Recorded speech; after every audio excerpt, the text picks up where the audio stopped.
Good evening, everybody. Welcome. Good to see you all out here tonight on this somewhat foggy day here at Scudic Point. It's July and I'm wearing a sweater, so it must be down East Maine. Our speaker today, who I'll introduce in a moment, it lives in Tucson, Arizona. And so we were corresponding recently, and he let me know it was 104 degrees in Tucson. And on that very day in Winter Harbor, it was 52 degrees. So exactly half the temperature of Tucson. So I told him he better pack a sweater when he comes and visits us. So again, welcome to our July evening lecture here with Scudic Institute at Acadia National Park. I'm Nick Fisichella, President and CEO with Scudic. We are a nonprofit conservation science and education organization, and together with our National Park Service colleagues, we co-lead Acadia's Research Learning Center. And before I forget, I definitely want to thank the corporate sponsor of our evening lecture series, which is Bar Harbor Bank and Trust. And thanks to their support, we're able to provide this lecture series to our community, both here in person and to folks who are on Zoom and joining us remotely tonight. Addressing rapid change is a common thread to our lecture series this season. Last month in June, we heard a lot about what's happening here at the state level with adapting to climate change. And this addressing rapid change, it's a common thread to what we do as a conservation science organization. And our work is really bringing science to action and to support people and nature and to help both adapt to rapid change. And this is from working with harvesters in the intertidal zone to addressing forest health stressors to restoring habitat on mountain summit areas. We like to say Scudic science from sea to trees, responding to change together. And so for tonight, we're going to take an even broader view on climate change adaptation with Doug Parsons, who is the director of America Adapts Media and the host of America Adapts, the climate change podcast. I'm going to let Doug give a little bit more introduction and background on himself. He and I got to work together in the climate change response program of the National Park Service over 10 years ago. We couldn't quite even remember the dates anymore, but I've had really the wonderful fortune to be able to work with Doug and to be able to bring him here to our campus to share more on climate change adaptation. So please join me in welcoming Doug.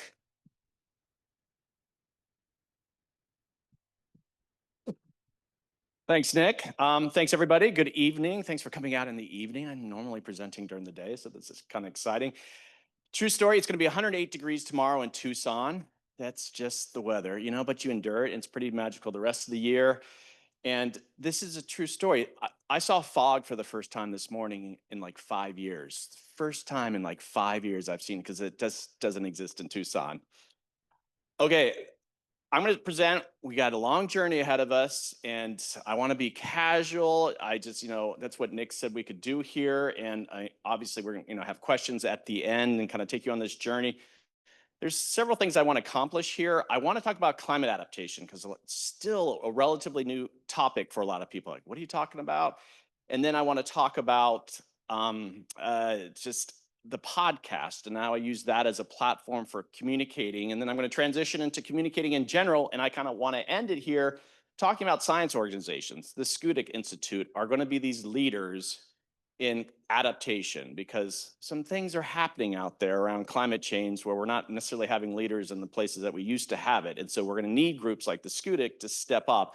And we're going to talk a bit about that. But I really want to just expose you to this notion of climate adaptation. Big things are coming, and we're going to need your support. And this picture here, they took me, Nick is just, as you know, if you're like on the board, and so he's just been treating me like a king. We went out yesterday, went to the Acadia National Park, all over the place. They are doing some amazing experiments with restoration. I mean, I barely remember any of it. Doug, here's this plot. Look at that plant.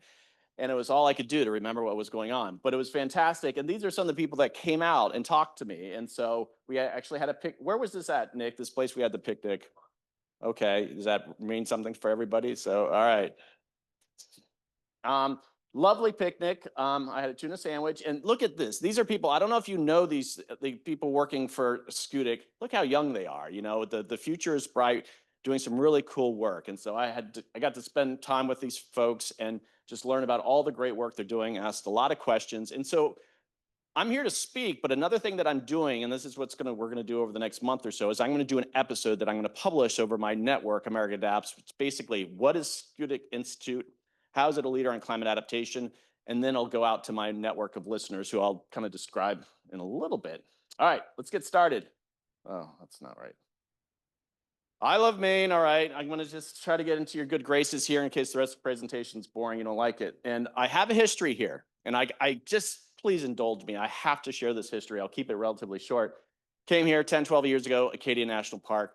Boring, just a tourist. That doesn't mean anything. You guys are long fifth generation Mainers. Means nothing. But there's more to this story. Anyone familiar with being a registered Maine guide? Do you know what that is? You guys don't know what that is? Well, you should know.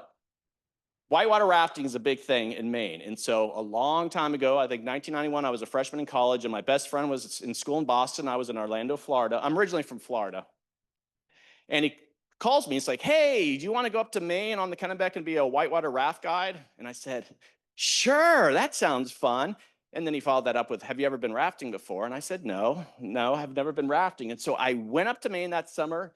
You actually have to be trained to be a raft guide in Maine. Very few states required. And at the time, I think it was the only state. Now I think there's 2 or 3 states. And then you actually have to test. And so you go in front of 3 registered Maine guides, and then they ask you all these difficult questions like, okay, someone falls off the boat. What do you do? You know, do you hand out granola bars or you try to rescue them? And so they just, all this intense testing, and I passed, and I was a guide for the summer. And so I have this incredible history with Maine. I love your state. It's beautiful. I haven't been back much, but it was just such a unique experience being out in rural Maine. The Kennebec is this beautiful river. And so I feel like I have a little bit more of a link with you. And as you can see the photo, that's me, and that's a boat full of Parisians, these young teens from Paris. And you're probably wondering why I have a framed picture from 30 years ago. And that's between me and my therapist. We're not going to go into that, okay? That's my history with Maine. So I want, and I'll bring it back around toward the end, and just want you to know that I do appreciate your state. What a wonderful place you have here. To give you a sense, a lot of people ask, how'd you get into podcasting? And so it's sort of a convoluted journey. I move around a lot. My background is in ecology. I have a master's in ecology, and I immediately got a job with a conservation group in Georgia. And so I did conservation work there for a bit, just kind of learning what does it mean, land management. It was a really good experience. And then moved to Australia. I lived in Australia for 3.5 years. Why did I go? My ex-wife at the time. We're friendly. We're very friendly. And so we moved to Australia so she could get a PhD. And I worked there. And that's where I really started to get into climate adaptation. And this is like 2005. So I'm like a granddaddy when it comes to adaptation because it's a relatively new discipline. And so I learned a lot there and then moved back, even though I tried to immigrate to Australia. If you've ever been, it's better than you even think it is. It's paradise. And so I couldn't stay. It'd make it very hard to immigrate there. So I moved to Tallahassee, Florida, and I became this first climate change coordinator for a state agency there. And so that was pretty exciting. Florida was doing some really exciting work around climate adaptation, but not anymore, right? You guys follow Florida a little bit? Ugh. So it's so depressing when you think about it, but they were really doing some innovative things. That's the capital, if you're wondering why I have this picture here. Let me go back to that. Yeah, that's when you drive down the road. That's the state capitol. Okay, that's architecture designed that building. So that's all you need to know about Florida politics. And I was there, started this program. We did some really exciting things, but then I kind of got that itch to go do something more national. And so I got a job with the National Park Service and the Climate Change Response Program. And this was during the Obama years. And so there was a lot of really good activity going on. And that's when Nick and I met. That was really exciting. I was in DC, kind of just doing the DC thing, attending a lot of meetings, but there was a lot of exciting things going on there. Nick was in Fort Collins, a much better location to be with the National Park Service. I did that for a bit, but I didn't last long. I wasn't a very good federal bureaucrat. It just didn't really work with me. So I briefly was at the Society for I move around a lot. I'll get to the America Adapts, but I was there for a few years. Then I kind of moved on from there. And that's when I started the podcast, because I'm really interested in the notion of how you communicate these issues, complex issues, because adaptation is complex and it's going to be something that we're going to be doing for the next 100 years, 200 years, 500 years. And I'll kind of get into that. So I started the podcast, and it really isn't that hard to start podcasts. It's hard to keep a podcast going, but I started this podcast and I just started interviewing folks. And so that's what I've been doing for like 8 or 9 years. It's the longest I've ever kept a job. It's quite remarkable, because I usually get kind of bored. So that's my history. In case you're wondering, how does one become a podcaster? Well, my background is in policy. My background is in education, and I just started it, and I've never looked back. It's been a great experience. All right. So the basics, I rarely include this slide when I'm talking about climate change, but I'm going to do it here. I'm assuming this is a somewhat friendly audience. Climate change is happening. It's warmed 1.5 degrees. All the sort of things that you hear them say project. Well, by 2040, by 2030, it's all just happened way before they even thought it was going to happen. It's here. It's happening. Humans are the cause. You want to get into it, we can do it after the presentation, but that's been established. And so for the podcast, I don't really waste a lot of time on the science of climate change. We're talking about how we're going to adapt to it. But I'm going to put it here just so you guys can kind of get grounded into it. It's not evenly distributed toward the poles. It's warming a lot faster. And then some areas, it's happening. There's going to be people impacted in the United States, and we'll talk a bit more about this. We're going to probably be able to adapt to it much better than a lot of other countries because we have the resources, but there's some areas where the warming is happening just much more quickly. And then mitigation, this is important, buys us some time, but no matter what we do on the mitigation side, and that means like carbon, you know how they say, let's not put carbon in the atmosphere, that's mitigation. And I'll get into that, but adaptation is going to be required. We're already adapting right now. So a lot is already happening on the ground. What is adaptation? This is just a boring definition that the IPC, which is the Intergovernmental Panel on Climate Change, has created. Basically, how are we going to adapt to climate change? Okay, it's its own discipline. It's not adaptive. Some people will just want to take the derivative of the word adapt. It's actually its own discipline, and so there's a lot of people working on it. And so that's the technical definition, and that's what we kind of work around. This is an area, this is kind of insider, but I want you to know too, because you probably hear the word resilience a lot more than you do adaptation. And governments, when they get involved with climate adaptation, we're going to make New York City more resilient to climate change. And there's just a big debate happening. Resilience is something you might do. You might climate proof a city against sea level rise. And then adaptation is the broader issue. This is the issue around adapting to climate change. Resilience might be something underneath it. And the problem with resilience is like a million definitions for it too. Well, we're going to make this community this resilient. And then we talk about personal resilience. And so there's a lot of confusion, but let's say the federal government, until recently, would always use resilience. All right, we're going to have a resilience plan. We're talking about the National Resilience Framework. And I think it gives the public a false assurance that they have more control over the situation than they do. Adaptation is sort of an acknowledgement that you might have to make big decisions. Like Miami, the projections are 7 feet of sea level rise. That means Miami's gone. They can't build seawalls down there because of the geology. So you're not going to make Miami resilient to climate change in the long term. Don't tell city officials that, because they won't ever concede that.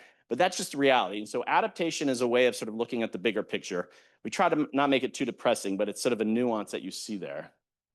And then I don't know if anybody here, a lot of people have been working in sustainability for decades. It's been around for a while. Like a business might have a chief sustainability officer. It is different too. It's how do we sustainably use resources? And we think about,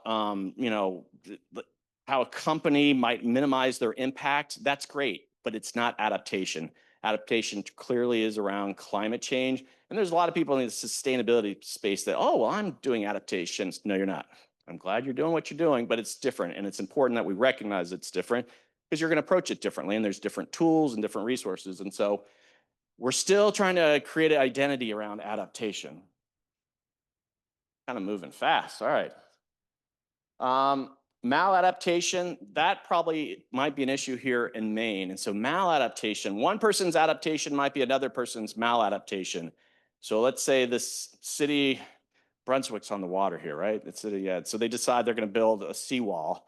But that seawall, all that water has to go somewhere. And so maybe there's a local tidal wetlands that might get impacted. And so they've adapted to climate change by building the seawall, but they've made another area less resilient to climate change. And so that is going to happen all over the place. And so maladaptation is something we really have to kind of consider. And I think the Skudik Institute will hopefully be a great resource to help a lot of people doing adaptation think about doing it in a more environmentally sustainable way.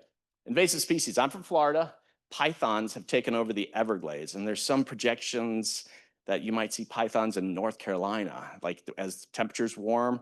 Imagine just being in North Carolina and you see a big python, and they're huge. These things can get 15 feet long, and they've just decimated small mammals in the Everglades. And so they think they finally might be kind of topping out, but they try to get rid of them. I used to work for the Fish and Wildlife Commission in Florida, and they brought in some Indian guy who was good at tracking pythons. They brought him in, they trained people, and they went out and caught 100 pythons. Meanwhile, there's 100,000 pythons in the Everglades probably these days, and so it's a lost cause. Pythons are there. The only thing that really knocks it back in a big way is a cold front. We've got exotic iguanas all over the place. A big freeze might come to South Florida, and they just drop from the trees and die. But we're not going to be able to count on cold fronts too much in the future. And so that's what's happening there. And then this is important, I think, this is a conversation I had with the, Nick's team yesterday, is that what's invasive now might not be invasive in the future. Like, you probably have heard maybe an article, like a tree that shows up in North Carolina or Virginia, now it's going to start moving north. And maybe Maine is the location of some trees that you've never seen before, but because the temperatures have warmed, the ecosystem is a bit different, the moisture and rain. So you might see a tree and it's like, well, we got to get rid of it. This is an invasive. Well, it might now become your local native tree because that's the new climate. And it was really interesting. We were on top of Cadillac Mountain and we're kind of looking at the different species they're doing for restoration, and they're trying to figure out, they're doing these experiments where like mini greenhouses, what's doing well here. And ultimately someone has to decide, like, okay, are we going to restore this species that might not do well 25 years from now? Are we going to spend all the money and resources on it? And no one has a perfect answer right now. And so again, I'm very impressed with what they're doing here at Skudik. They're really doing some very micro level experimentation on what a changing climate might mean. What does it mean for Acadia National Park? And when it comes to like how you invest in resources and preserve that area. But no easy answers. And yeah, you're just going to have species that you never thought about before. And just rebuilding policies and rules, that's kind of all related to that. This has been a real learning experience. My background, as you saw, was in conservation. And I don't even think I'm doing conservation anymore. Adaptation is this bigger sector. And so I've quickly learned who's being impacted. And so like all the wildfires in Los Angeles, remember back in January, it's just like these were made worse by climate change. Almost everything is the Texas floods. They're already tracking that to like extra moisture in the air, and you're going to see more of those kind of things. And so who's being impacted by climate change today? And it's just that the list just keeps growing, and you don't realize it. And I'm from Florida. I've gone through a lot of hurricanes, but they're becoming more severe. And surprisingly, Florida does really well with hurricanes. So the death tolls are pretty low just because we're so used to them there. They got used to it. And I think a lot of other states are going to have to get used to doing different things. But I have this laborers here as one example. Extreme heat. Like, I'm from Arizona, and we actually have quite a few deaths. Like in Phoenix actually gets hotter in Tucson, if you can imagine. If it's 108 in Tucson, it's like 115 in Phoenix. It's always 7 to 8 degrees warmer in Phoenix.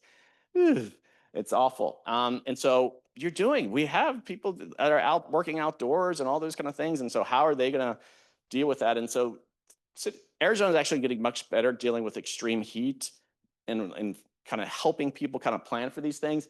But the list just keeps growing on who's being impacted. And right here, I just have a line here: climate justice and equity.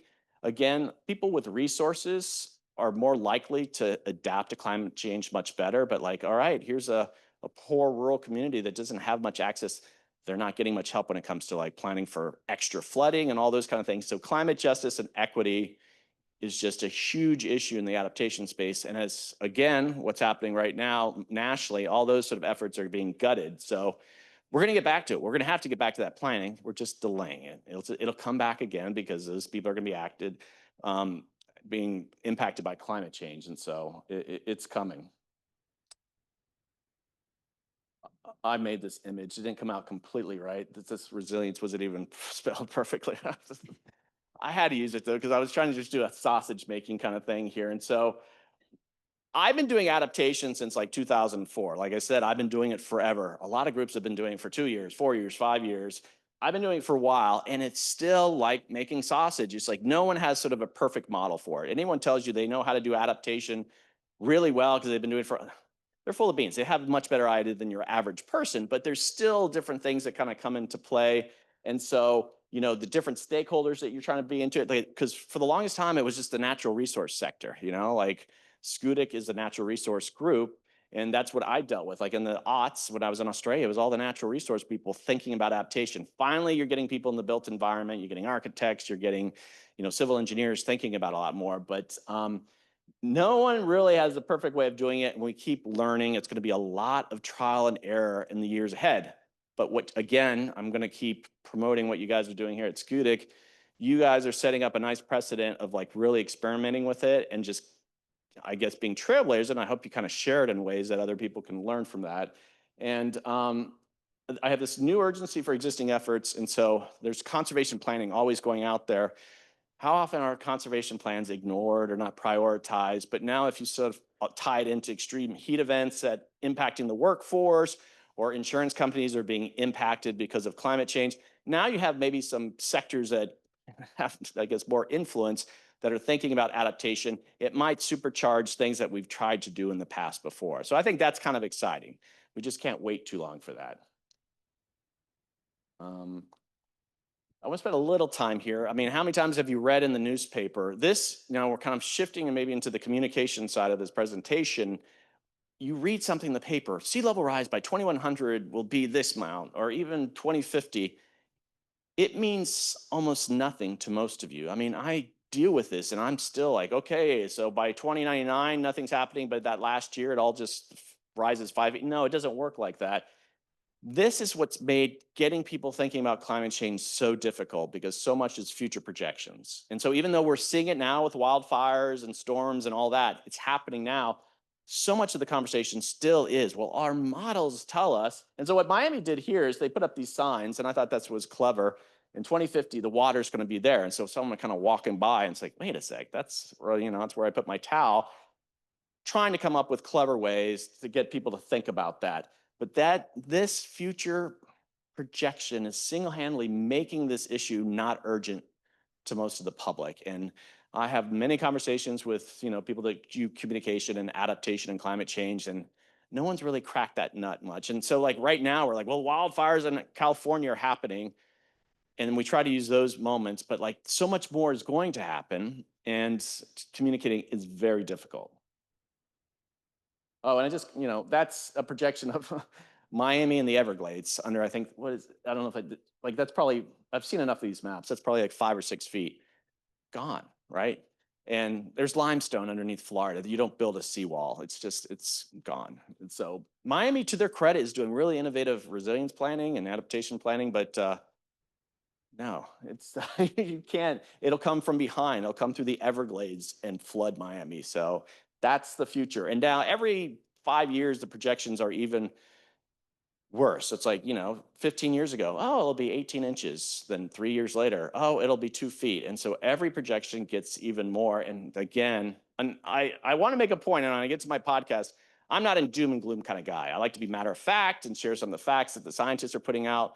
You get doom and gloom, and you're just going to turn a lot of people off. There's a lot of people in the climate change universe that just, oh, it's the end of the world. And they do this all day long. It's like, guys, we're never going to get any progress if you do it that way. But you also want to kind of be just blunt with people, like, these are some serious issues here, trying to get you to think about it. And adaptation, as I discovered and mentioned earlier, is just, I just thought it was just conservation planners, but it's so many more. Like with my podcast, I've learned, I've I got people with banks that listen to it. A lot of insurance people listen to the podcast because they all are starting to think about climate change adaptation. Well, not all, but I mean, more sectors are starting to think about it. I've done some national security episodes, and that's exciting. I just didn't really think when I first started this podcast, I'm like, national security, what are you talking about? That's increasingly becoming a bigger issue. And writers, scientists, there's just all sorts of people kind of coming into this space. So it's exciting in that sense. If you're a young person looking for a career, it really is like, we got you covered. Adaptation, you name it, we got it. All right, I want to pivot a little bit into communication. This is obviously an obsession of mine. I started the podcast because I want to talk about these issues. I want to try to convince more people to kind of take action. And I'm not an activist. People out there talking about, reducing your carbon footprint. I'm glad they're out there doing that. That's not what I do. I'm more of an educator, but I do want people to take action.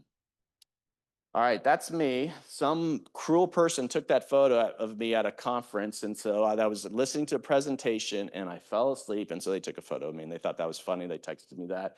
And so I used this because I go to quite a few conferences, technical conferences, and my goodness, they can be very boring. And hopefully it's not happening right now. So they, I just use that.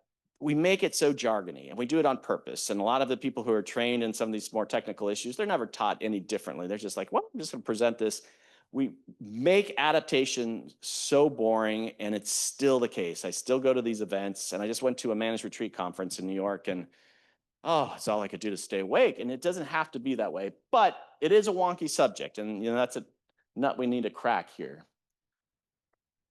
This is a recurring presentation that I give because I'm here to hype adaptation. I call it the greatest story never told.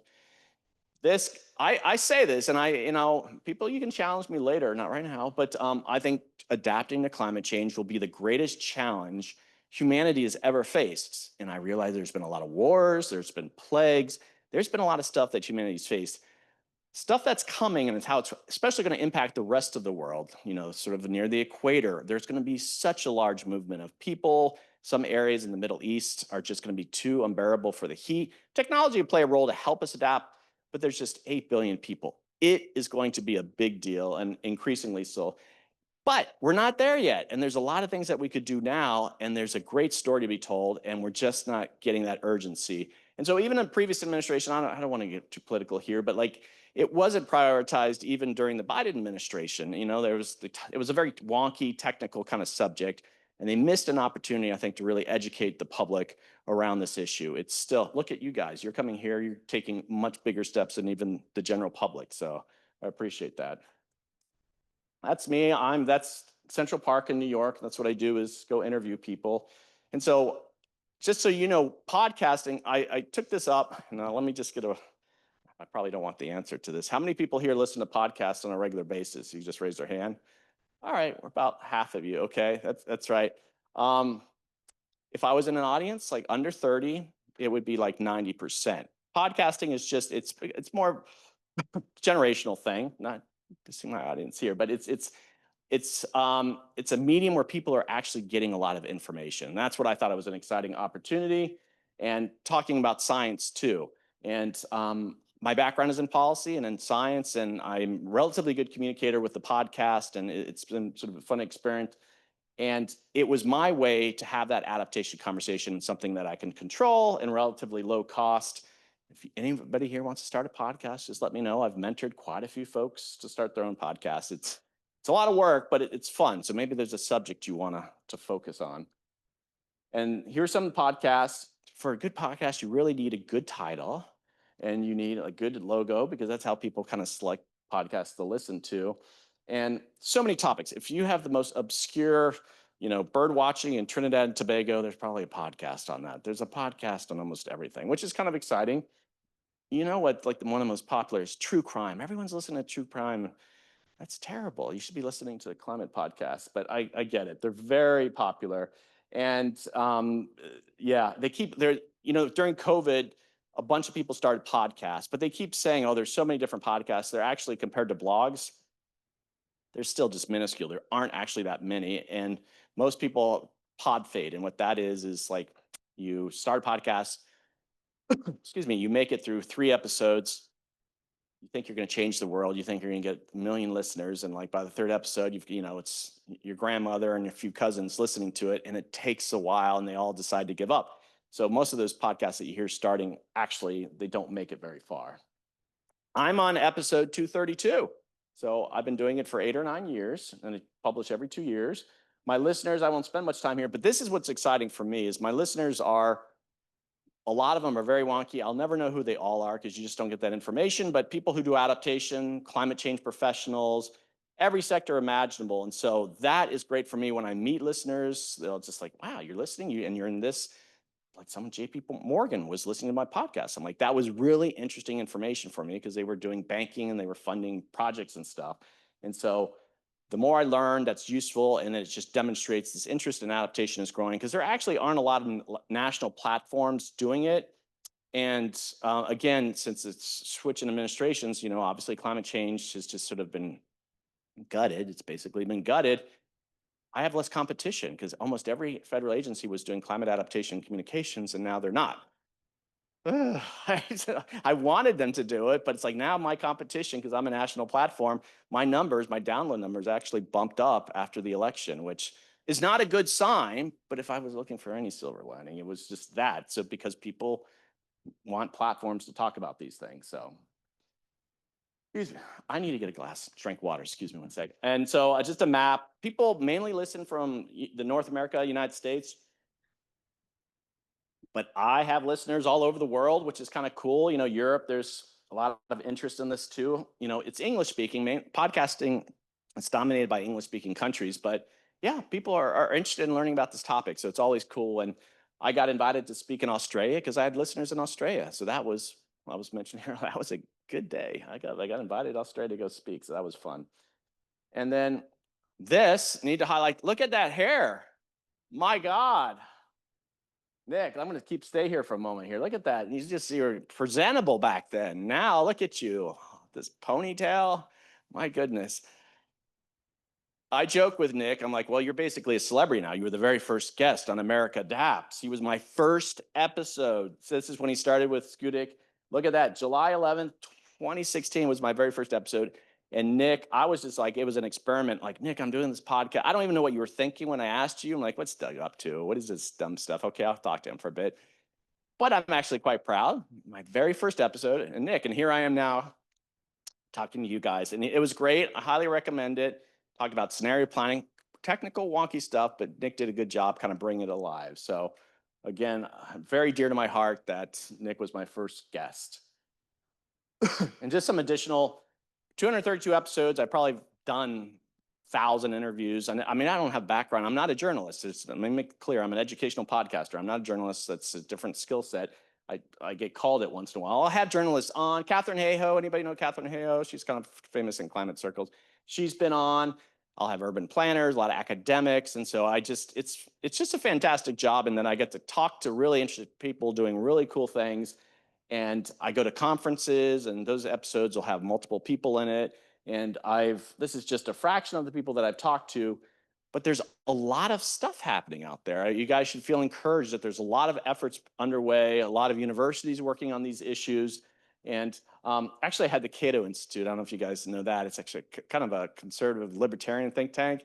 They came on, they wanted to talk about adaptation. I don't think they would talk. This was like 7, 8 years ago. I don't think they would do it anymore. They've changed their focus, but their attitude was like, oh, we'll be able to adapt to everything with technology. And so but it was interesting to talk to them. So, and just a few more. Extreme heat has become much bigger. And then I always have experts on, but increasingly the last 3 or 4 years, potentially people impacted. I've talked to groups that have been flooded out. And so I'll talk to some experts, but then they'll bring in homeowners that have to deal with sort of the rebuilding process. And it gives people a sense of like, all right, this is the sort of mundane issues around climate adaptation and like, how do you deal with these impact events? And this one was relatively early on, but this was, again, my listeners, she wrote a book, such a wonky book on sea level rise and the law. And I mean, I barely could get through it, but we did an episode and I'm like, no one's going to listen to this episode. It's just too wonky. It turned out to be one of my all-time most popular episodes of all time because my listeners are quite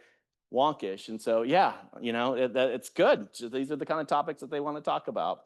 And up here, Dr. Linda Shai, she's at Cornell. She's a world leader around climate equity and climate justice and urban planning. So really get to talk to some cool people doing some amazing work. So just so you know, a lot of things are underway.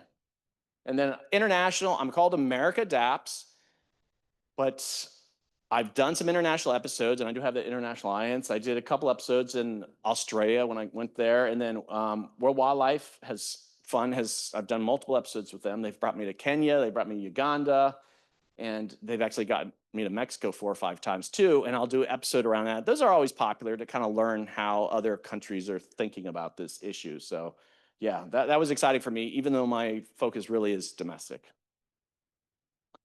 And okay, I want to transition now into like these emergent areas around adaptation, just so you know what are the big things kind of coming on.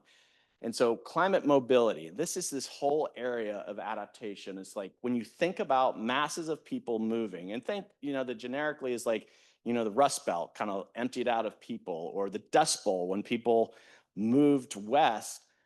These were big movements of people driven by certain things. And I guess Dust Bowl was kind of climate related, but we're going to see a lot of this, and it's going to be handled differently. In the United States, it'll probably be more in a controlled manner, but a lot of it will be uncontrolled. It's, other countries that I had mentioned that are impacted, we see movements of people now, and think how disruptive it is. Like they can even track back, I don't remember, like in Syria, maybe 6, 7 years ago, when a lot of bad things were happening, then a lot of them moved into Europe. I think it might be even longer, 8 or 9. It caused so much disruption. And that was just this small country of Syria. And there was a climate element to that, and like changing patterns in agriculture. Now imagine that happening, multiple countries, people moving. Immigration obviously is a big issue in this country. It's going to get even bigger because people are going to move because they're going to need to look for food, or if the temperatures are too hot. And so climate mobility is this new discipline that a lot of people are looking at. I just did this. California, I'm going to brag about California too. They are really just stepping it up. They're doing some interesting things. There's this group, the Center for Climate Security and then Center for Disaster, and they are doing this ongoing series. I'm moderating, and I've done 2 already, and I'll do 2 more, where they bring these experts on and they talk about big issues around land use and insurance and what does it mean for populations to be mobile. So that is going to be one. And I did an episode here, climate migrants. Someone wrote a book around that. What's a popular episode? And it was just it was projecting out where we might see movement of people. So keep your eye on that issue. Another emerging area is managed retreat, which is related to climate mobility. And you might see this in Maine. And so I've talked about Miami. They're probably going to have to abandon Miami, even though they're not admitting to it. Right now, there's a whole discipline, academic discipline. I went to this conference in New York around managed retreat. People are thinking, how do you create policies to get people to move, to encourage people to move? And so just a very basic one is when Hurricane Sandy hit New Jersey, they had some federal programs to help people buy out homes, right? You're in a flood zone, you're in an impacted zone. Let's buy out your home and get you out of there. And that was such a micro scale. You're going to see more of that. And so managed retreat is a way, and this is, I think, in Alaska here, they're obviously going to have to abandon that area. But if you have time to think about it, everything from like what happens to your gas stations, what happened to your septic tanks, and even at the micro level, there's this term called climate gentrification in Miami. A lot of the real estate people were buying out homes in Little Haiti, which is a poor area in Miami, but it's like higher elevation. It's like 10 feet, which sounds like nothing. But for Miami, that's high elevation. There's already movement maybe to purchase these areas, because those coastal areas, if they're flooding, they'll need to go there. And people still want to live in Florida. And so managed retreat is an attempt to kind of control the process, but good luck. I'm glad they're thinking about this, but it's just, I think, going to be one of these things that kind of entropy, it kind of unravels. But at least they're trying to put some things in. If there's policies that the federal government or state governments can think about, and I think Maine, you're a lot of coastal land, and even though you have a rock, we talked about this earlier, rocky coast, you're still going to have areas that people are going to have to leave eventually if we get 4 or 5 feet of sea level rise. So yeah, this is an emerging area. It's very interesting. I saw a lot of interesting presentations, and people are thinking about it. This is a big one, and this affects you guys too. We had some conversations up on Cadillac Mountain, like when they're doing the restoration work, but it's like, all right, what are you restoring it to? What do you think 25 years from now will look like? And climate modeling is this process where you're projecting out. And so the federal government creates a lot of these climate models, but then private companies will take that information and make it their own, or they make it more relevant to local government or something. This is probably this person here, Madison Cotton. She's a professor at Boston University, and she wrote a paper on like climate modelers. Again, this dry subject.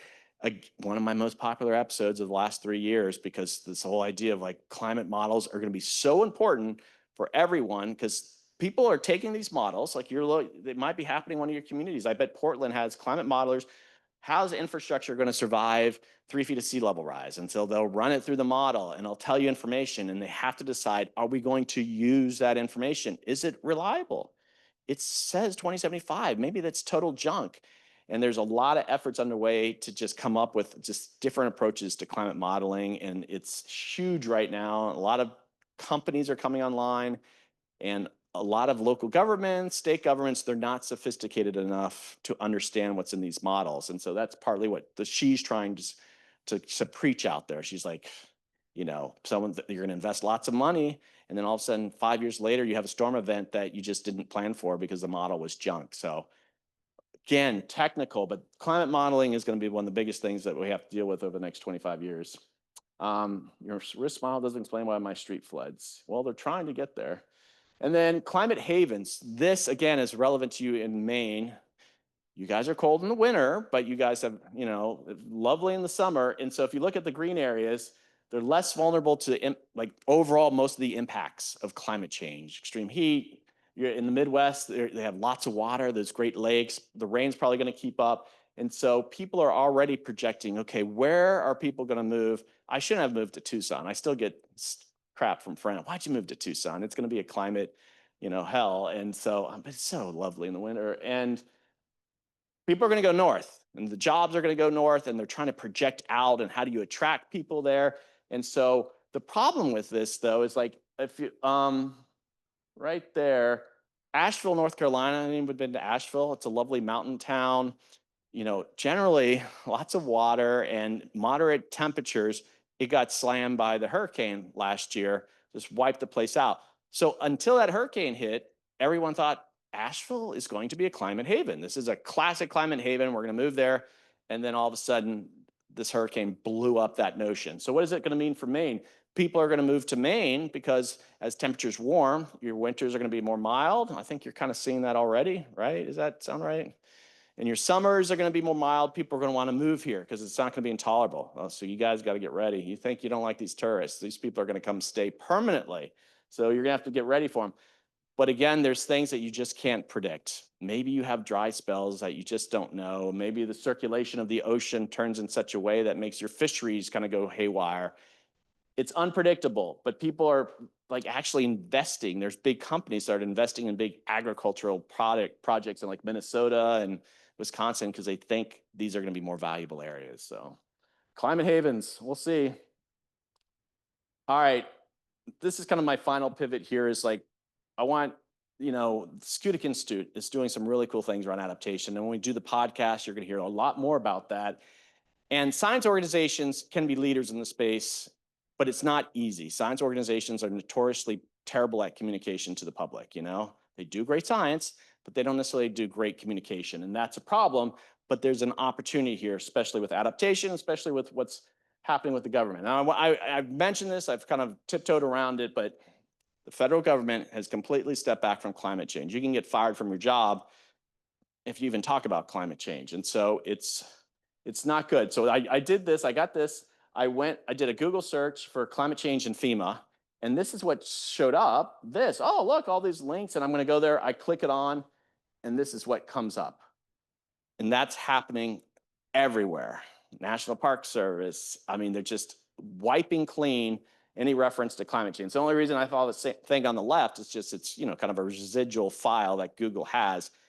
Or wiping clean, all that. So all these resources like NOAA, these Texas floods, there's all this sort of blaming going on. It's like, where were the alerts? They're cutting staff to NOAA that would have communicated these weather alerts. And so it is a really serious deal what's happening in the federal government around climate change. They are just wiping clean all of that.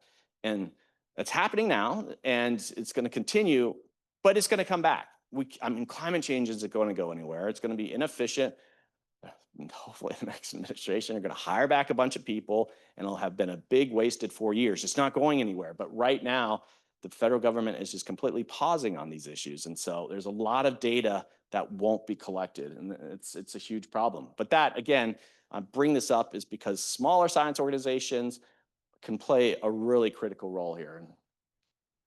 And the adaptation vacuum is that not a lot of people understand adaptation science, and there's going to be a huge demand for this. I'm doing a future episode on what resources have been lost by the feds, but what other data and resources are going to be available from state, local governments, and science institute, independent from the Scudic episode. But I'm doing that sort of as a reference episode so people can kind of say, all right, the feds are no longer providing this information. Where can we go look? Because there's going to be a huge kind of demand for it. And then look, the numbers bounce back. You can kind of see it went down here. And then we kind of all know why the science numbers, like trusted organizations, and we kind of all know COVID just threw everyone for a loop, right? Just a lot of poor scientists just doing their job, just got knocked for it, bumped, but still super high. Science organizations are starting at a baseline, a very trusted organization. There's a chart for like Congress, and the number is like 9%. So they're just doing quite well for science. And this is something, a baseline that you should consider. And this is important. And hopefully it'll just make your life easier engaging with the public if you're going to engage with the public. And one of the things I learned, I mean, I have a science background, but there are actually labs all over the place. There are labs all over the world. A lot of money being invested, and a lot of this money being taken away now, but a lot of other countries do lab work.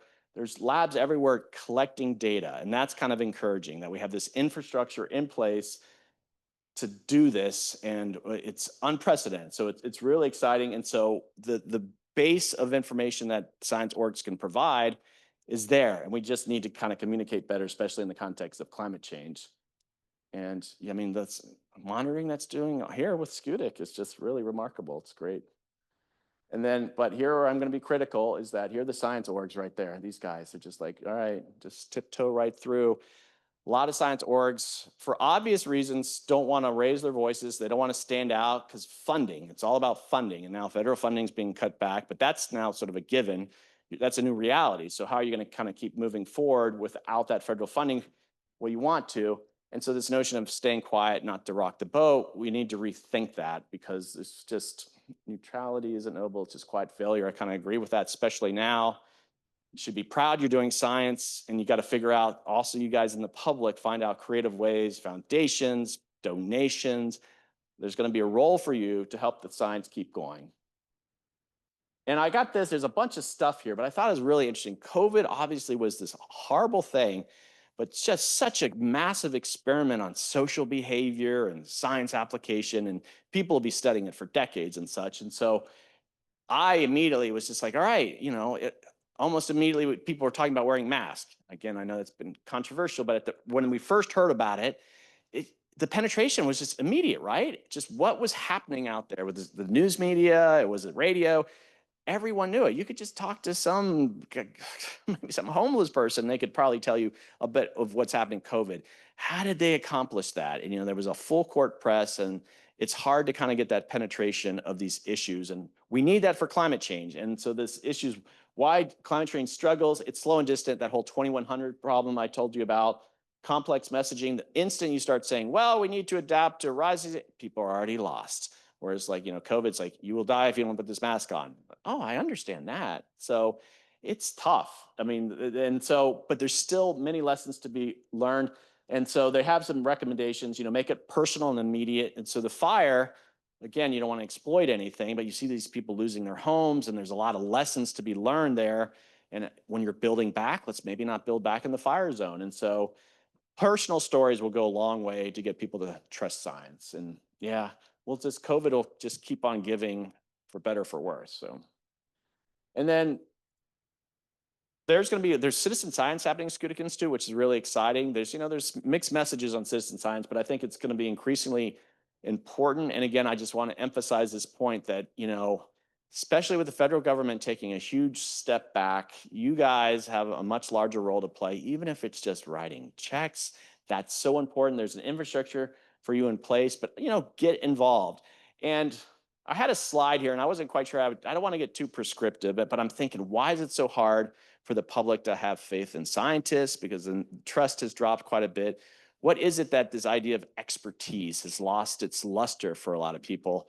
And, I just think it comes back to education. You guys dealing with your school district, if you ask 9 out of 10 people out there, could you explain the scientific method? They just would not understand what that is. Like the idea of like publishing articles, peer review. This is science. This is how we try to determine the best information. Most of the public has no idea. So it's easy for them to watch a YouTube video. Oh, that seems logical to me. Whereas the scientist, I have 20 years doing this. Well, that's his opinion. And we've just lost that ability. And I think it just kind of goes back to education of if you actually understood how to digest information. So that front line is you. I don't like to get too prescriptive to that, but I think there is a role there. And just again, some science happening with these. Let me just get my time. Gosh, I'm almost there. Whew, I've been talking a lot. This is World Wildlife Fund. I mentioned they had sponsored me to go do different places. We went to this remote area. The mangrove forests in the Yucatan are quite healthy. It's really exciting in Mexico. And they're doing a project. Google gave them a bunch of money. I think someone from WWF is watching right now. All right, Anita, just correct me if I'm wrong on this later, okay? And really cool project. They brought me in to cover it. And so they're using AI to figure out how to do better coastal adaptation with the mangroves. And so there's a bunch of things they're doing. It's early days. There's doing still some experimental work. And so it remains to be seen, like, what are the outputs of this? And so we were out in the field, we were stomping around in the mud and such. They were using drones to gather data, and they're looking at wildlife counts and all that. And it's going to help them because there's all these efforts underway around the world to protect mangroves because they're really important for sea level rise. And so, to WWF's credit, they're experimenting. And this is science. They are a science organization using science to help them do adaptation planning. Google, to their credit, was giving them money to kind of do that. And so I was there covering it. And Manglaria, it was because it's Mexican staff. I actually did a Spanish episode around this too. My Spanish was horrible, but it was my first Spanish episode. And Manglaria is just their name for the project, mangrove, kind of a derivative with AI. So cool science being generated out there, very experimental, innovation happening, and we're going to see a lot more of that. And this is, I think, a good example, Nick. The Climate Science Alliance in San Diego. I went there and covered their event. They do a lot of social science, and they work with a lot. There's a lot of tribal presence in California and the Southwest. They do amazing work. They're able to kind of get funding to do these projects, and I know there's some like indigenous work even being done with the Schoodic Institute. Highly recommend. I can't dig too much into this, but they had this fantastic event, and it's all about partnerships. Sometimes to the extent like we're here, we're listening, and there's a lot of listening going on, but then they kind of develop projects around that. Really cool, innovative work around social science that the Climate Science Alliance is doing on adaptation. And a lot of it is just listening to people and, okay, what are your issues? And with tribal, I don't know if you've dealt with tribal issues. It's very complex. It's not easy to gain their trust, let alone like do some planning with them. And the Alliance has did some remarkable work there, but they play the long game. It's not like, all right, we're going to work on this for 18 months. And they're very successful. They have a lot of partners, and state has been very supportive of their efforts. And then Battelle, anybody familiar with Battelle? It's sort of I've worked with them quite a bit until recently, federal grants. And they have all these national labs. They do a lot of data collection, fantastic work. And so data collection is not easy to do. It takes a lot of money. So they're kind of like an umbrella group. And I just kind of want to highlight what they're doing. There's all these networks that you can tap into to know that there's out there. So you can guys kind of be confident. A lot of these are taxpayer funded projects. So even though Battelle is this nonprofit, it's like $1 billion nonprofit. And they have people down in Antarctica gathering, information. I did an episode just interviewing some scientists and just really cool cutting edge stuff. Now what do we do with it? NEON is the National Ecological something network. Okay. Anyway, it's a whole network that people can use. It's there for you to use. If you guys want to go use it tonight, you can use it. But they want to provide data, and they're still doing it. And then finally, I did 3 episodes with the Department of Defense. That was very exciting for me. They brought me in. I went to Hawaii, and we were looking at how climate change is going to impact the islands. And they do a lot of cultural resources at the Department of Defense until recently. And so I probably won't work with DoD again for another 3.5, 4 years, hopefully then. But this was an amazing project. They brought all these islanders in from all these South Pacific islands to talk about adaptation. The like a senator from the uh, Marshall Islands came and talked. They're already planning like what states are going to move to because they're about this high above sea level. There's like 50,000 people. It's going to be gone in 30, 40 years. And they're already thinking about where do we go? What negotiations do we have to take? And the DoD is helping them think about those kind of things. So those are conversations that are happening out there. And DoD, until recently, cutting edge and national security. We did an episode, like the Arctic is going to be this kind of as it melts, a lot of just different countries are going to want to take control of that. And so national security is a big issue. Again, I think we'll get back to that. DoD, I think we'll just probably do some of this without, they'll just call it something else. They'll be like, national security, urban planning, even though it's climate change stuff. They know they have to do it. Like they'd just be remiss not to be dealing with these issues because it's a national security threat. All right, and I have this. This is actually an old slide, but I kind of love it. If you look closely, to me, there's all these opportunities around adaptation. And so you've got adaptation there, and then you got mitigation over there, and they kind of work in tandem like that. And agriculture, it's just human health. I haven't even touched upon many of the sectors that adaptation is going to impact. And there's this opportunity that we can kind of work together to kind of deal with these issues under this banner of adaptation and mitigation. And so this is, I think, an ambitious kind of schematic. And it's just like, look at all the different pieces that we have to address. And we can do it. We have the expertise to do it. We just need the sort of political will and the funding to do those things. And so I kind of look back on this. It's somewhat dated slide, but I still think it's quite useful of like, okay, what are we trying to accomplish here? And I want to kind of finish up here. A case study, Skudik Institute. I'm not going to talk about the science. You can read all the materials here. Is that for this lecture series, they've been promoting it for a few months here. Kudos to the comms people and Skudik Institute. When I'm talking about how do you communicate adaptation, I get Google alerts, like my name or my like America Adapt shows up. I get a Google alert saying, oh, look, it showed up. And so look at this. Bangor Daily News.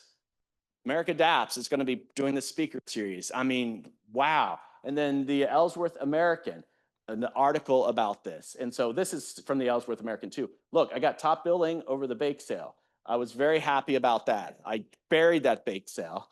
And okay, and I joke, I make light.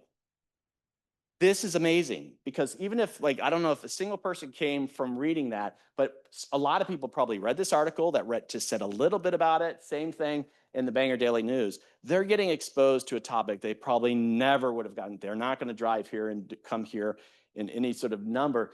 And yet you got this out to these avenues because most of the time, climate conferences, it's all the insider, the same orbits, you're preaching to the choir. I'm right above a bake sale. I love that. I kudos to your comms people because they love getting this kind of stuff, right? These small newspapers, they want any kind of content they can get. This is important. You're exposing them to topics they never be exposed to. Keep it up. I mean, I'm not jesting here. I think this is fantastic. When this Google alert came in and I'm like, I'm in the Bangor Daily News. This is all, I was sharing it with all my friends. That was very exciting. So yeah, I'm not digging in too much in Skudik, but on that comms thing, Nick, a little bonus time after this. All right, this is really good. This is when it comes to communication, this is really important. And I make a big point around communications that I'm on the podcast. I've said this many times, and if you guys are at all familiar with grants and a science grant, let's say it's $1 million and you're going to build a lab or you're going to do some really big experiment, and it's like 95% of that money goes toward that science project or on the ground or staffing and all that. It's all there. And then they say, okay, we want 5% going to communication because you got to tell people what you've done here. What I'm saying is that you should just bump that number up huge. Instead of 95-5, it should be 50-50. And so I use this Hollywood example for that. If you guys, a big movie, like Avengers or something like that, these movies cost like $200 million. And you know how much they spend to market those films? $200 million. And why do they do that? Because they're trying to create awareness. And sometimes those movies flop, but they still try. And science, like grants and even conservation grants, they just don't want to take any chances like that. And so they don't spend the money. And all of a sudden, how many reports are ending up on shelves that no one knows about, or they might do a PowerPoint presentation at some conference and no one knows about this great work. We need to kind of just blow up the model of how we communicate. And I push this Hollywood model as just like, guys, even if it just doesn't get the exposure you want, it will for some of them. And we got to start thinking like that. And so some of you are like, I'm not writing a check to do that. You got to start thinking like that. And then this is just to the younger people in the crowd. They're looking to get into adaptation. Is that I remember this conversation when I worked at Fish and Wildlife Commission in Florida in the aughts. I was doing all this adaptation work and no one else was doing it. And someone approached me and they weren't a skeptic or anything, but they just said, why would you want to work on climate change? And I just was blown away. I'm just like, this is the biggest issue facing humanity. This is such a cool issue.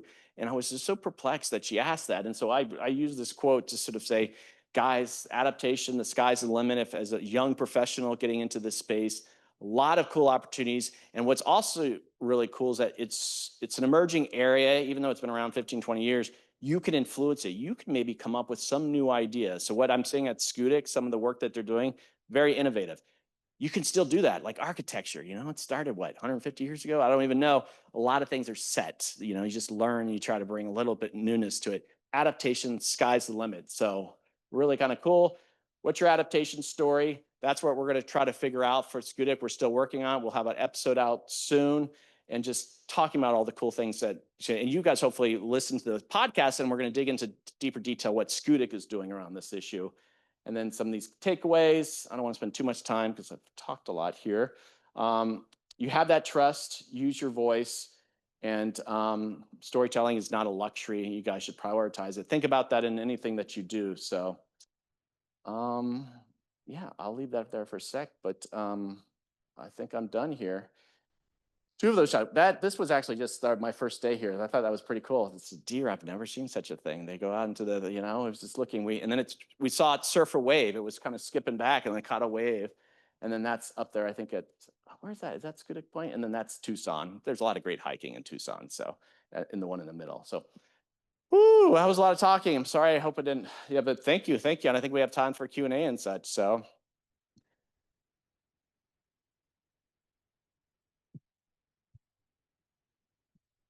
Thank you very much, Doug. We'll definitely have time for a few questions. I'll start with one online as Lisa starts moving around the room here. This is from Tim Watkins, who says, it's hard to plan for anything in the future.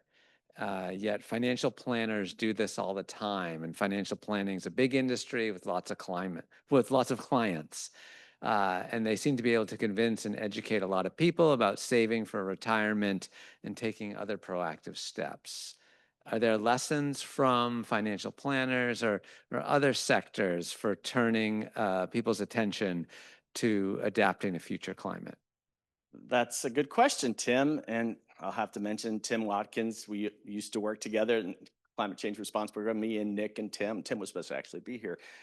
That's interesting with financial planning. I think part of it is like they have an expertise that the person who's hiring does not have. And there's a for-profit motive, right? It's just like, well, if I rely on the expert and there's a chance for me to earn more money, I'm going to put a bit more faith into this process. But I do like that could we make the equivalent of a financial planner, an adaptation planner, where you've vested this much interest. It's just, again, that sort of future problem that people don't, oh, it's going to affect someone in the future. And it's not so much here. Whereas financial planning, there's such an individual link to it. And yeah, so how do we make that individual link with adaptation planning? I'm not quite sure. And Tim, good luck with your interview tomorrow. Got a big interview. Hi there. Thank you very much for your talk, and it's exciting and important.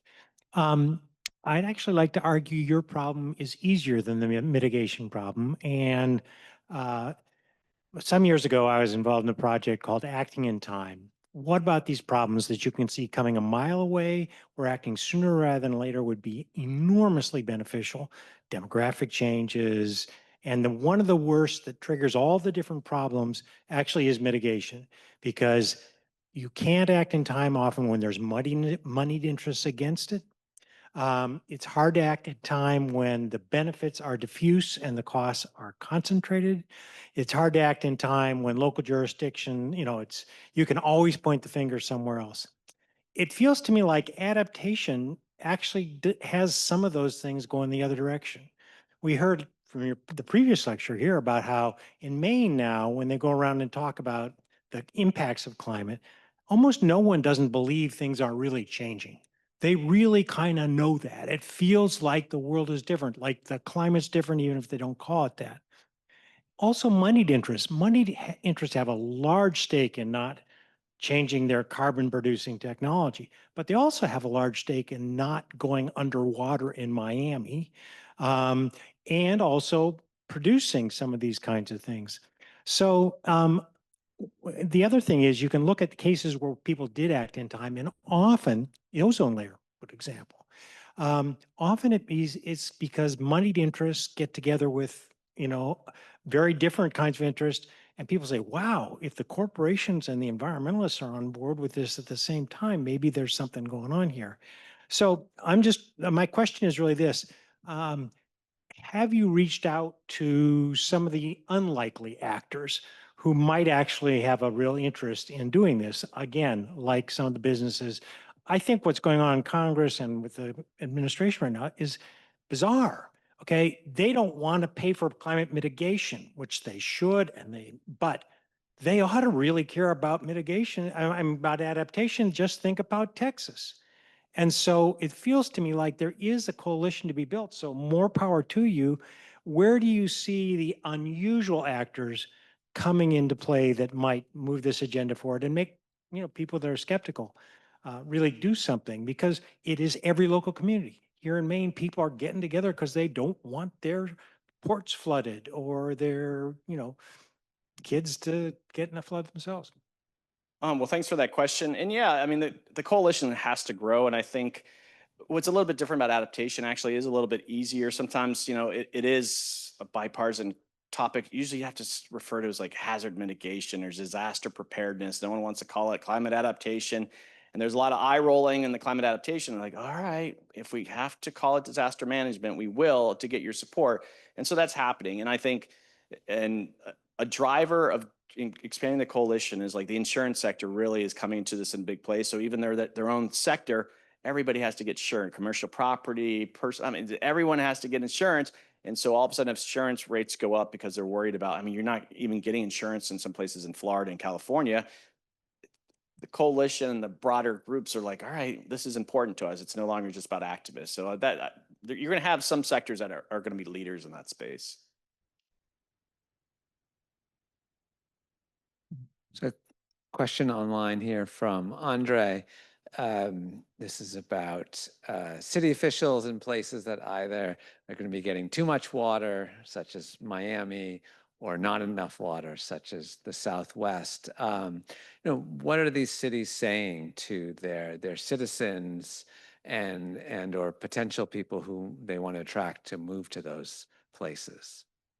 Well, Arizona is actually a great example that, you probably read an article every 6 months, the Colorado River is running out of water and the Southwest isn't going to be able to grow. Phoenix has been very irresponsible with their water. I will throw them under the bus. You go to Phoenix, if you've been there, you've got lawns. People have lawns, they have all these reservoirs. Tucson, on the other hand, which is a significant city, they have been planning for water for a while. They bury it. We don't have grasslands anywhere. It's just they don't do that. They do xeriscaping. And so, it just sort of leadership. And Phoenix does not want to give up, sort of like Miami doesn't want to give up on the sort of growth model and so they are on the margins making some tough decisions around water consumption. But if you look at the existing consumption base, it's still irresponsible. That said, this is something I've been pushing. Phoenix should clamp down on their water. They're using too much. But when they say the Southwest is going to run out of water and Phoenix and those places are not going to be able to grow, it's because of agriculture in Arizona and California. They use much more water. Like in Tucson, in some places, not part of Pima County, they're growing like alfalfa and they're growing almonds, and they should not be in the desert. You could grow these things in the east. If you got rid of a lot of these ag sectors, you could have basically permanent growth in the Southwest. Phoenix could keep growing because water use, and I know that's not a positive message, Phoenix could control their water use, but the people consumption is not the bigger issue. It's ag. It's just overwhelmingly a bigger water user. There's unless Colorado completely dries up, there's enough to support the people. That's not a popular position because, the ag folks, but like, I'm sorry, you shouldn't be growing cotton in the desert. You can grow it elsewhere with a lot more water. So.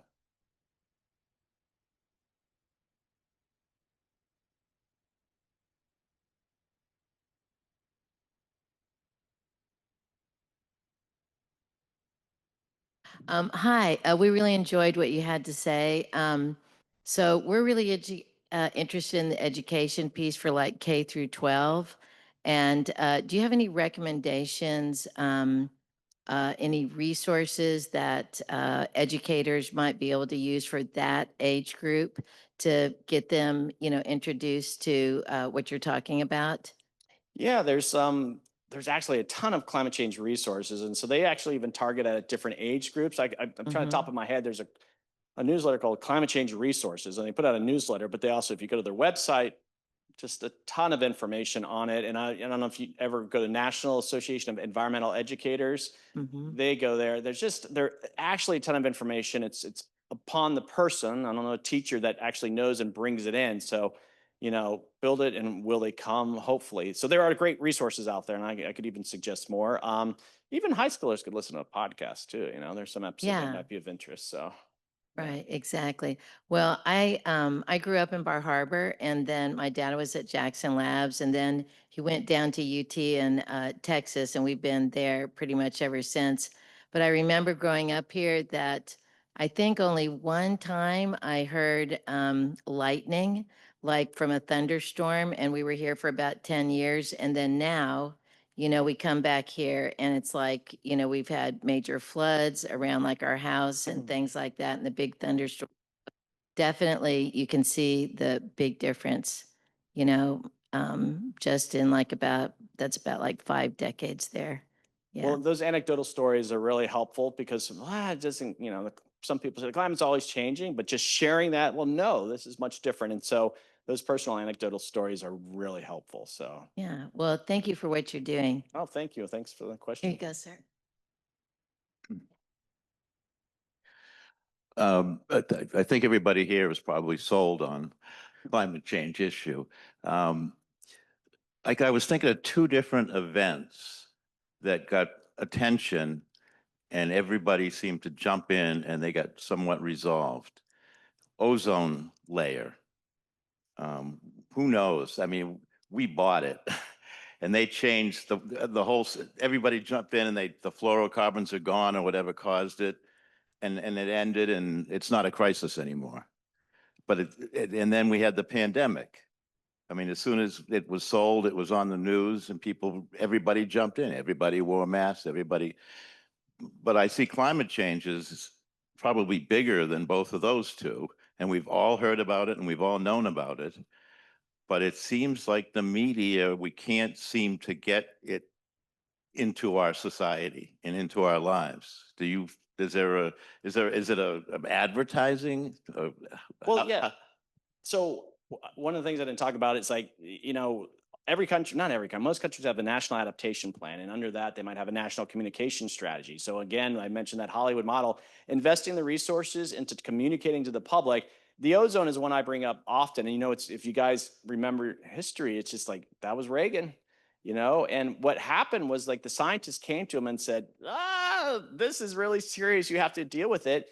And Reagan and his people, even though he was a conservative and libertarian in a lot of ways, it's just at the time, he had faith in those scientists. This is a big deal. They gave him the evidence, and it actually wasn't in the public as much as you think. Even though we all kind of know about it, a lot of that kind of happened behind the scenes, and all the international players kind of came together, and they solved it like adults do when they listen to the scientists. And that's how we should have approached climate change. But it's just such a bigger issue. It's like it's a future issue. It requires so much collaboration, and the CFCs wasn't as big an industry as fossil fuel companies, and so we use oil and everything, and that's why it's very exciting with electric vehicles and electrification of everything. That is our real first chance to kind of get ourselves off that.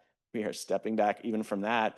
I mean, people, if you visit China in 5 years, 10 years, you're not going to even recognize that everything's going to be electric. It's just, I hate to brag about China, but it's like they're moving that way in such a big way, and we could be doing it here, and we are going to take a 4-year pause. They're not going to build charging stations. They're not going to do that. So it's a missed opportunity. And I'm sorry, the second example was just like, The Yeah. pandemic, which that was people's lives on the line. That it's a good selling point. And everybody, the media, you didn't have to pay for media. The media came to you. Such a unique thing, but we could still learn from that. But if we put the resources into a national communication strategy, I'm convinced we could get a little bit more penetration to the subject. But we just don't spend that. And again, I'll criticize the Biden administration. Like they just didn't do it. That could have been one of the cheapest things. Building like infrastructure costs billions of dollars. You could have a massive communication plan for $500 million. That's one of the low-hanging fruits around adaptation, and no one prioritizes. They still think, oh, it's those civil engineers over there doing that. It's like, guys, elevate this. This is a big deal. So thanks for the question. Is there another online one? Yeah, Doug, a couple questions here related to the scale of adaptation. So both the time scale and the spatial scale. So at what scales does adaptation really operate? And thinking about climate change progressing so quickly, and can the science keep up with the pace of climate change? And then at what scale is there true progress in adaptation? Is it local, county, state, federal, et cetera? What was it showing my age? Tip O'Neill, all politics is local. And so that like a lot of people say all adaptation is local.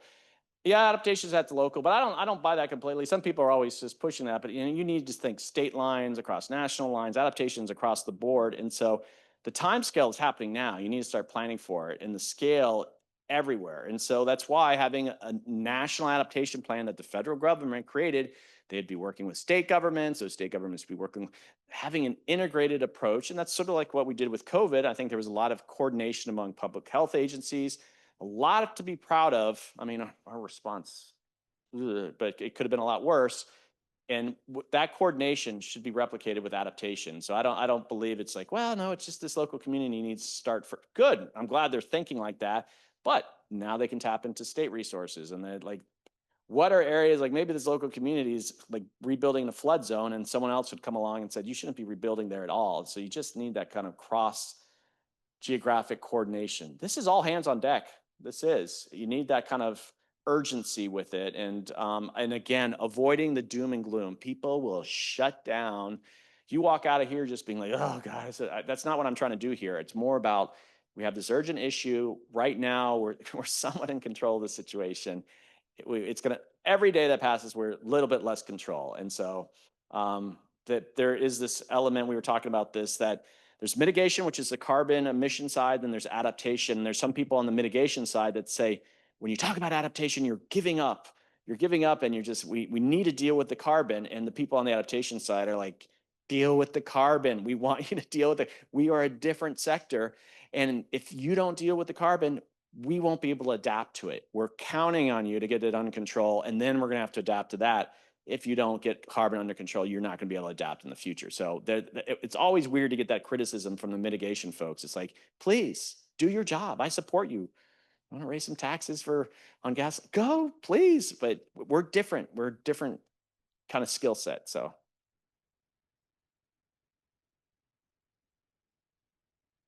So this isn't so much a question as maybe an opportunity for you. Be interesting if you, in addition to coming to the Schoodic Institute, just spend some time with the current government and administrations in the state of Maine. This state has actually done an amazing job of, at a state level, encouraging, but local level, but also statewide. And I'm afraid it's a story that is going to be short term because a lot of the funding that enabled that was federal. So, but capturing that while it's still around, I think would actually be a wonderful story. It's some pretty unique stuff that's been going on here, and I'm proud of it. I hope it keeps going, but it's tough. So. Well, and I've heard just from folks from Schoodic that I guess the state does some really good adaptation planning, and the funding is always an issue. But compared to a lot of Some states in the Southeast, they're not even allowed to do it. Some more good podcasts there, I think. Right. is Well, what I'm saying. give me some links to the state government. I would be happy to kind of maybe focus there. Again, I'll point to California, and that's never a great thing to do, but they are doing some innovative work and they're actually raising money. They passed some climate bills associated with like on carbon, and they're directing some of that money, this is the biggest deal. Usually it goes for solar kind of subsidies, which is a good thing, but they went for like adaptation planning in California. That was I think it's like $1 billion. Yeah, we're smaller, but the legislation is actually taking state money and put it to it. So there is a story there. It'd be fun. There's got to be some sort of lobster roll tax you can raise some adaptation funds with, because you raise a lot of money that way. Maybe So that's why they cost $35. you know what? I'm trying to get one, but apparently getting I hate mayo, and I want to have a lobster roll. And someone said that they might do a butter version somewhere, and so it's like my holy grail, finding that butter version. I'm sorry, I don't like mayo. We have another question here, or do you have one online? Yeah, I think go ahead. Yeah, I'm concerned about the cost of adaptation. I'm from New Jersey, and there's been a lot of things on the barrier islands. I mean, they're elevating houses, they're trying to raise roads and things like that, but that's all remediation. It has nothing to do with adaptation, because eventually those islands will disappear, and all those people will be moving off the island. They will want to be compensated for the value of the property they're losing. So that's what has me concerned in the future and people migrating from wherever to wherever is all going to come at a financial cost. Well, great question. And again, unless I don't know all the details on the ground, but there's all these economic studies. An ounce of prevention is a lot cheaper. And so they do these studies around adaptation. $1 spent on like sort of adaptation in a coordinated way will save you $10 down the line, because when a storm comes through and you have to rebuild, it's so much cheaper to do it now. Those sort of decisions, like, if there was an integrated, coordinated approach. In New Jersey, I went to New Jersey. I went to one of their conferences, and New Jersey actually doing some really good things. Sounds like that might be a problem there, but they do some really ambitious resilience planning in New Jersey. But unless there's a coordinated approach, and you have that neighborhood that's doing it, or a local planner allows it, and then the federal government to bail them, that's why there needs to be kind of coordination. We're going to decide as a state that we're not going to allow anyone to rebuild there, or we're not going to build there anymore. And those are tough decisions, but those are coming. Because people are going to get tired of, there's the National Flood Insurance Program, if you're familiar with that, there's some homes that, you hear these numbers like have been rebuilt a dozen times. It's like, why are you allowed to build back at that same spot that's been flooded? And the program isn't designed to sort of judge people where they live. And so just like you keep building that out. And they're trying to improve that. That again will probably take a pause for 4 years. I mean, all that kind of rational. They've made some progress, but that's going to come screeching halt until some folks want to take that more seriously. So good question though. I will do one more question online, and then the last question here in the room from Hannah Weber. If there were one person you could invite to be a guest on your podcast, who would that be and why? That's funny, because that's the question I ask every one of my guests at the end of my episode. The same question I ask everybody: if you could recommend one person to come on, who would it be? I probably wouldn't even have someone who's climate change, like, Martin Short, the comedic actor. I'd like just have him on. He's really funny. So I would actually enjoy that. But like, who would I have? I'd probably have President Obama. I have a tremendous amount of respect. I mean, oh my God, 8 years of just being talked to like an adult. But I would probably be very critical too. I would be great to have you on. But like, I was at National Park Service during the Obama years, and a lot of adaptation planning, it just wasn't priority. It was just sort of this mundane kind of and I would put him on the spot of like, why wasn't climate change more of a priority for you? And he'd probably argue it was, but no, he didn't elevate it. And, Clinton didn't elevate it either. And, I don't think they get it. And Biden did a lot more than Obama, but it still don't feel like they elevated. So I would say that's kind of a big one. Martin Short with President Obama. Because Martin would just lighten the mood the whole time, right? If you guys know who he is, Three Amigos. He's just, what's the one show he's doing now? In the house, there's murders, or in the hotel. Thank you. That one. He's got a newfound. One more question here, or what are we doing? Hi, thanks. A lot of great points have already been made about, you know, the state efforts. Maine and Massachusetts and others have really driven local action with funding and planning support and all of that. So definitely look into that more if you haven't already. I'm a resilience planner. I work mostly in Massachusetts and have the experience of working with a community that is totally going to be cut off within 20 years from, you know, other roads and parts of the community. So we're talking about planned retreat. Sometimes it's managed retreat, sometimes planned retreat. What has been interesting in that experience is that the residents were not interested in talking about managed retreat or, you know, buyouts or any of that That's a problem. until we had gone through not only kind of the forecasting, but the possibility, the other alternatives, right? So you could elevate your house. Well, what would that cost? We can elevate the road. What would that cost the community?